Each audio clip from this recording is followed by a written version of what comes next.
Just really taking it day by day, listening to where each is at, both medically and mentally. We're going to evaluate it just like we'd evaluate any other position, and at the end of the day, the guy that's out there operating the offense and giving us a chance will play for us. And obviously, Ty's been out for a while, but want to continue to push him along and see where we can get. Tommy, how has Tyler progressed, learning more about the game of football by being injured? How have you seen him really develop a mental mindset to play the game? Yeah, I think like being up with us, you see the game from a different vantage point. You see the game slow down a little bit for him. I think he understands.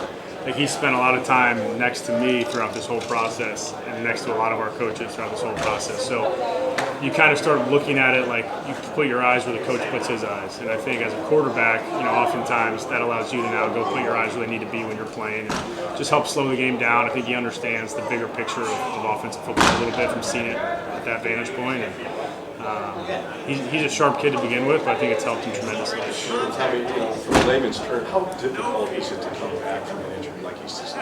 Yeah, I never had it, you know what I mean? But I know it was a very serious injury. Obviously, we listen to the doctors and the trainers, and we follow their guidelines. And we've progressed Tyler every step of the way, and he's eager to be out there playing. What have you kind of seen from Holden, Kane, and Mitchell in the last couple of weeks? Yeah, I think Holden's really taken ownership of that role and taking pride in the ability to be both a pass catcher and a blocker. I think he's playing with some physicality. I think he knows there's some urgency there with that group now to take a step forward. I mean, Mitch is somebody we count on regardless, so we need him to continue to be a really good player for us, take a step forward, be a leader in the room now that Mike's gone and Kev's hurt. So you see a little bit more pop in their step and their ability to go out there and really have urgency in the way that they want to practice and prepare for this game. Just when you're just evaluating a potential transfer, I guess what are kind of some of the things you look for just outside of that experience that they have? What position? Quarterback. I got you. Just kidding. Yeah, I think you want it to be the right person. I think the person is so important. Our culture here is very strong,